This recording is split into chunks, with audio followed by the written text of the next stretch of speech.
and slowly work our way towards the stuff of nightmares. Yeah! Yeah! Give him the sack! Number 10. The Rat Dungeon. If you were alive in London, England during the medieval period, you would have definitely heard about the Rat Dungeon, since this punishment struck paralyzing fear into the hearts of even the most hardened criminals. This was a cell that was located at the bottom of the London Tower, where prisoners were shackled and chained in complete darkness. But here's the thing, the dungeon was connected to the nearby river and just below the river's waterline, so that when the water levels rose, all the rats that lived along the riverbed would be pushed out of their shelters and forced Just to straight genius is thinking this stuff up, man. Just genius. swim downstream. This would of course lead the hungry and angry rats towards the entrance of the dungeon, Like, why couldn't I have thought of this? where they would then come face to face with the prisoner. But to the unlucky prisoner, he never actually saw anything, and all he would hear were the soft scurries of the rat's feet entering the dungeon. And in a matter of minutes, these soft noises were in the hundreds and all around him. These angry and aggressive rats would then begin to take small bites from the prisoner, who had no Golly. way of defending himself. Now, he might be able to shake the rats off for a few hours, but eventually the prisoner would pass out from pure exhaustion. And while he And slept, imagine it's completely dark in there, and all you can hear is them moving.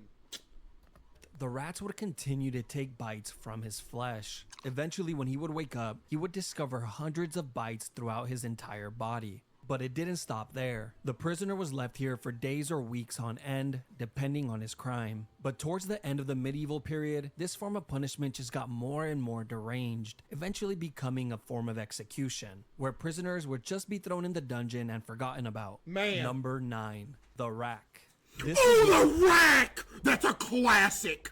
another punishment that took place in the London Tower. The rack was a torture device that was used in many places throughout history. This form of punishment was originally designed for getting a confession, usually from criminals, slaves, or prisoners of war. The device looked like a large ladder, but instead Dude, of look at his face! He's acting like he's getting the rack or something. Why don't you relax, buddy? secure steps, they would actually rotate like a rolling pin. You see, when a prisoner was placed on the rack, he would have his feet and wrists tied to a ratchet pulley system, where 2 legal officials would slowly tighten the ropes and locking them in place, placing an increasing amount of strain on the prisoner's shoulders, hips, knees, and elbows with every single turn. This was all done to get information, but of course, a lot of the times the truth was not accepted as reality, and the prisoner would then begin to say whatever he believed the officials wanted to hear. Sometimes it would work and the prisoners would be Sentimental let with the go, fire. while other times they would be tortured even more for lying. When the whole ordeal was over, prisoners were usually released with dislocated joints, but oftentimes they were left completely paralyzed. That was the case in England in 1447 when a 25-year-old girl named Anne Askew would be tortured on the rack for hours and hours on end and left completely paralyzed after all her joints were dislocated. She was then carried on a chair and burned alive at the stake. All this because she read and memorized scriptures from the Bible, which she preached in private to a small group of women, which were the exact women she refused to name and expose during her torture. Not only got racked, then burned up. You see, during this time period, if you followed any religion other than the Catholic Church, you better not say a word to anybody, including your own husband, which was the person that turned her in. Oh my Number goodness. 8. Keelhauling. This brutal Oh, the keel haul! Classic. punishment was carried out at sea on sailors who would steal or be violent towards others and would usually result in death. Keel hauling would start with a sailor having his arms tied with a rope, then looped around the entire circumference of the ship before being tied off to his feet. The sailor would then be thrown overboard while the group of men on board pulled on the rope to slowly drag him around the outside of the ship, including over the keel, which is how this punishment gets its name. But a lot of the times, the sailor wouldn't even have to worry about it, since they were dead before they ever reached it. Kinda just depends on how hard the guys on the rope feel like working that day. Not only would the sailors be drowning and getting their backs and necks broken on the keel, they were also getting sliced apart like a cheese grater by all the sharp barnacles on the outside of the ship. But if by some miracle a sailor actually happens to make it all the way around the ship, They double keel haul them. without dying, one of 3 things will happen. 1, he would be sent for round 2, and for sure be dead by then. 2. Be freed and allowed back on the ship, where he would then slowly die to infections. Or 3. Live the rest of his life single and being made fun of, since he was now fully covered in scars from head to toe. Hey, Number that's the best outcome you could have got. Could you imagine surviving a keel haul? They pull you up to the surface. You're like, man, I made it. And they realize you're still alive. They like give them the double. And they just send you back through. Imagine surviving 2 keel hauls. Imagine surviving a double keel haul.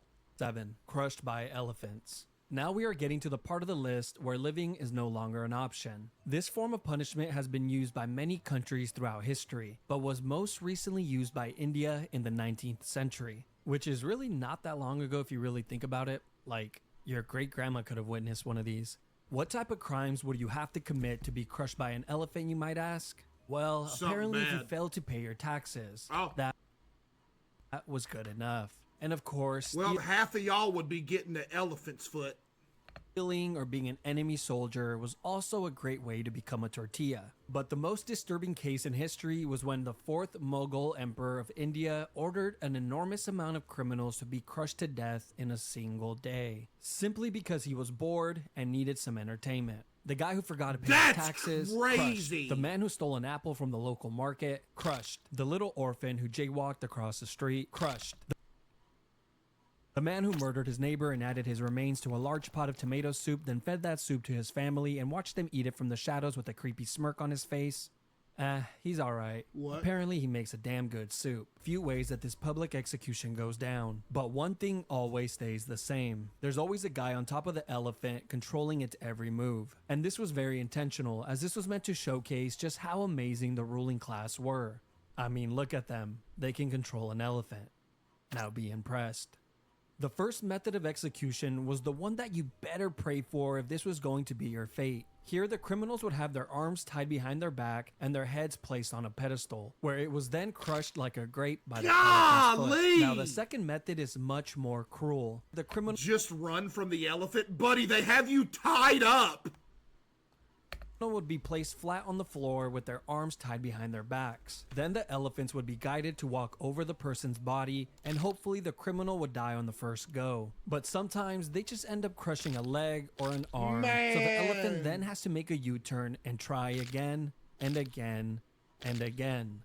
The final and worst way is when a highly trained elephant was guided to slowly crush the person limb by limb. They would first crush the arms, then the legs, and then poke holes in them with the tusk, until eventually dealing the final blow to the head or torso. This is the more theatrical. I'd be sitting there on the ground just talking to the elephant, be like, yo, please. You can stop this. Just throw them off. And leave me. Route that rulers like the 4th Mughal love to take, and made for a truly traumatizing experience for everyone, except for the 4th Mughal. He loved it. Number 6. Impalement. I just wouldn't commit crimes. Your name is Rabid Female on the Loose. It just sounds like rabid and on the loose just sounds like you're about to commit a crime. Probably one of the grossest and most cruel forms of punishment on the list. This has been used by one of the Mughal. He loved it. Number 6. Impalement. Oh! One of the grossest and most cruel forms of punishment on impalement. Probably one of the grossest and most cruel forms of punishment on the list. This has been used by a few countries throughout history, but was most recently used in Egypt in the 17th century, usually against criminals that were highway robbers, grave thieves, or anyone who would try and start a rebellion. This punishment would start by having a criminal lay flat on their stomachs with their arms tied behind their back. They would then be sliced open with a razor to increase the size of their back door. And as soon as that incision was made, the cut would be lathered with paste to instantly stop the blood. They would then thrust in a long wooden stake that was the width of a man's arm, which was sharply tapered on one end. They then begin to hit the wooden Yo, why are you animating the faces like this, dude? stake with the mallet, pushing it further and Bro, further stop in. with the And of course, the faces! steak was greased up beforehand to make this process a lot smoother. And once the steak has popped out of the criminal's shoulder, head, or mouth, they were pretty much long gone. He is then planted next to a busy road, like a Halloween decoration, to remind everyone that this is what happens when you break the law. They will be left there for the entire day and removed the following morning before the body begins to stink. But wait, there's another version of this as well. You see, on some occasions, the criminals would only be impaled just deep enough to keep them in place, but not too deep that it would cause immediate death. They would do this by having stakes that had a seated position on them to prevent the person from sliding down any further. No. They would then be placed on a busy road where they would suffer for hours and hours. No way.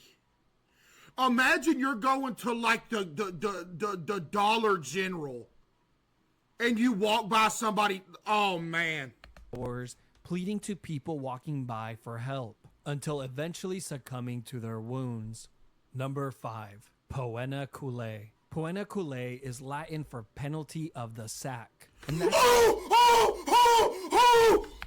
Poena cullei. Poena cullei is Latin for penalty. This is the one I'll be threatening y'all with all the time, bro. Of the sack. And that's exactly what it was, just a lot more terrifying and cruel. This was an exclusive punishment for anyone that would murder their own family members. This was first seen in the 2nd century in Rome, but would later be used by the Germans in the 18th century. This all begins with a convicted murderer being placed inside a thick leather bag. But just to make sure the man isn't lonely, they would then add a dog, a rooster, a viper, and a monkey. I don't know what these animals did to deserve this, but hey, at least the evil family murderer doesn't die alone. Once all the animals are added inside the bag, it is then sewn shut, creating an almost airtight seal. Now you would think this would be horrible enough, but no. This is just the beginning, because as soon as the bag is sewn shut, it is then tossed into the ocean. But don't worry, later on, these murderers would be given the option to either be placed inside the leather bag or be sent to perform at the Colosseum, where they can perform the act of being mauled to death in front of all of their loved ones and peers. You know what's crazy? I would take the Coliseum here. I'd be like, yo, let me 1v1 the bear. It is what it is. I wouldn't want to get the sack, bro. No joke. I would not want to get the sack. You know, at least they had the option. Number 4, rat. This is one of the most sick punishments in all of human history, and it involves the use of rats. I will cover 2 of them here as they are very similar. The first use of this form of punishment dates back to 1568 during the 80 Years' War. A Dutch leader named Diederik Sonoy would often use this method of punishment, which involved placing a rat inside of a clay bowl, then placing it topside down on a prisoner's stomach, And then you put a fire behind it. chest, face, or groin. Then the back of the bowl would be heated with either a torch or some coals, causing the rat to go into a full-on panic, trying to escape from the heat. And its only way out was to burrow into the human. Once inside, it would continue to chew and tear apart whatever was in its way, desperately searching for a way out. Eventually, the rat finds its way out of the maze and survives. The same. They did this in Too Fast, Too Furious? Wait, really? Not be said for the prisoner. But the second method was much, much worse, and was highly secretive since it was used under the guidance of the dictator Augusto Pinochet, where he held power from 1976 through 1983. They was doing this in the 70s and 80s? Called it the rectoscope. The what? And I'm sure you have already figured out where this is going. Yes, it's exactly what you think. They would place a tube on a prisoner's back door, then insert a rat inside of the tube. The rat would then begin to burrow its way in. These people were so sick that they actually expected the prisoners to answer questions while this was going on. Eventually, the rat would find its way in and begin to move forward to find its way out. Nobody really knows how many people died from this punishment, but we do know that a ton of people went missing when this dictator was in charge. Number 3, Gibbetting. The last known use was in the early 1900s in Afghanistan. This all came to light in 1921 when the National Geographic published this image in their magazine. This was also used in the United States from time to time during the 17th and 18th century. One notable example was in Boston, Massachusetts, where a few pirates were hung at the Boston Harbor, which served as a warning to any sailors that were approaching Boston. Now let's talk about England, since they love this form of punishment so much. What? In England, this was used on traitors, murderers, pirates, and thieves. But after the year 1752, the Murder Act was passed, which required that all convicted murderers must be put to death by being publicly dissected or by gibbeting of some sort. And Gibbeting? over 134 confirmed people met this fate. The most common form of gibbeting were actually cages, and they looked like this. It was an all-steel cage that was shaped tightly to the form of a human body, which was so tight that it would not allow the person inside to move. They were then hung 30 feet or more off the floor, usually on a public road or water hole. Chat, not gonna lie, as bad as this is, I'm taking this over half the one so far. Dude, no joke, as bad as this sounds right here, I'm taking this over half, maybe everything so far. To ensure that the most amount of people could witness this monstrosity. But I can only assume this was more annoying than anything, since every time you get thirsty and needed to fill up your container of water, you would have to deal with the dying man begging you for a sip. Over here! But the annoyance and torture of the public didn't stop there, because after the criminals would die in the cages, the body would be left inside to rot for years and years on Oh yeah, you know what? So far, give me this one. No joke, give me this one so far. end, with the locals complaining that the smell of death was so pungent that they couldn't even sleep at night. There's even been reports that some human remains stayed inside of these cages for over 20 years before a government official would finally remember to clean it out. Number 2, Scaphism. The boat. This is the one I've told y'all about 1,000,000 times, dude.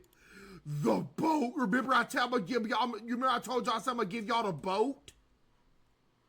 This was a form of punishment that was used by the ancient Persian Empire on anyone that would be convicted of murder. First, the criminal would be placed inside of a boat on their backs and tied down. The boat had 4 holes cut out so that the person's arms and legs would be outside of the Oh nah, this one's bad. We learned about it on a field trip. You learned about the boat on a field trip. This is the worst one, by the way. This is the worst one right here. This is the worst. This was bad, bro. boat and in the water. They were then force-fed large quantities of honey and milk That's what I be until their threatening y'all stomachs with. were visibly full. They would then proceed to lather their entire body with the milk and honey as well. After all these steps were completed, he was then pushed out to the middle of the lake where he was completely exposed to the heat of the sun. But the sun would soon become the least of his worries. You see, the reason they fed him milk and honey was not because it was a great last meal, but because this combination causes the person to get extreme diarrhea, which mixed with the sweet honey attracts rodents, bugs, wasps, bees, flies, and whatever other animals live near the lake. Yep. After being tormented by the animals throughout the entire night, you would think that the daytime maybe gets a little better. No, because as soon as the sun rises the following day, the person inside of the boat gets another gigantic meal Yeah, of they milk they re-milk them, re-honey them, and push them back out. and honey and an additional lathering. This would be done on a daily basis to prolong the punishment for as long as possible. It was also well documented that the rodents would continuously attempt to burrow inside of the person through their back door. Check, y'all grow They were up, probably bruh. trying to get a head start on their next meal. A writer named John Sonaris wrote in great detail about one of these incidents. He would go on to say that it was one of the most horrid and cruel forms of punishment since it was terribly long and seemed to have no end in sight. This the worst right here, chat. This the worst. He wrote about a man who survived for an entire 17 days before he finally died from his wounds. Apparently, the man spent his last few days with his entire face completely covered with wasps Gone. and his flesh rotting away, filled with This swarms one of this one I think was a thing. I don't know if they remember they ever said they actually did this to somebody or not. Though. parasites and worms, all while being covered in Like his own one person. filth. Number 1, the oubliette. Oubliette simply means to forget in French. This was a punishment that was used in many places throughout history, including in the London Tower, which had a small and confined room called Little Ease. Not only was this room pitch I'd wish this on my worst enemy. Okay. You know what? You're right, though, because that whole saying that I wouldn't wish this on my worst enemy is such a lie unless you just don't have any enemies, bro. Like, for real. Unless you've just never had someone be a disgusting person to you, that those are the type of people who say, I wouldn't wish this on my worst enemy. I remember when I had that ear infection, bro. I almost caught myself saying I wouldn't wish this on my worst, and then I caught myself. I'm like, yeah, I would. 100%.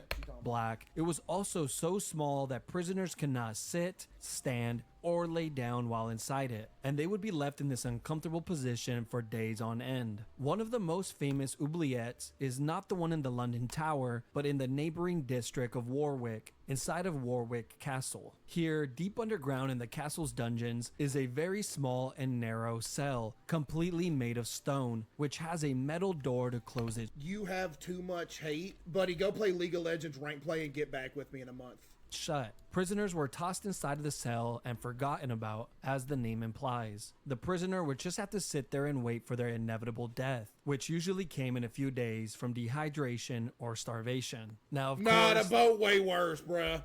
this would be the best case scenario, because in reality, most of the time there would already be a rotting corpse inside of the cell to keep the new prisoner company. The previous occupier of the cell would serve as a daily reminder of his upcoming fate. But that's not the only companions that he will have, since the underground dungeons are completely infested with rats that have developed a taste for human flesh. But wait, what is up with people creating torture methods and rats, man? Like, why not use, like, spiders? More. These oubliettes existed in many of the castles throughout Europe, and in recent times they have actually discovered these dungeons with dozens, if not hundreds, of human remains inside of it, as proof that they were hardly ever cleaned. Like in Leap Castle of Ireland, where in 1900, during the castle's renovation, a worker found a small opening behind a wall inside of the chapel. This hole had an 8-foot drop that led to a large oubliette, and what the worker found inside shocked him, since it was filled with so many skeletons that they needed multiple cartloads to clear it all out. But just when you think the section is over, it just keeps on giving. You see, there's been many stories of men who have been placed inside one of these dungeons and kept alive for years and years on end, surviving off crumbs of food and minimal amounts of water, prolonging their inevitable demise for as long as humanly possible. Dude, these cells were the faces. Bro, what is up with the faces, man? Were sometimes even placed on ground level so they can hear the voices and laughter of the people outside, an experience that they will never get again in this lifetime. That was a good educational video right there. Yeah, that was a good educational video right there. Not gonna lie, that was straight cinema.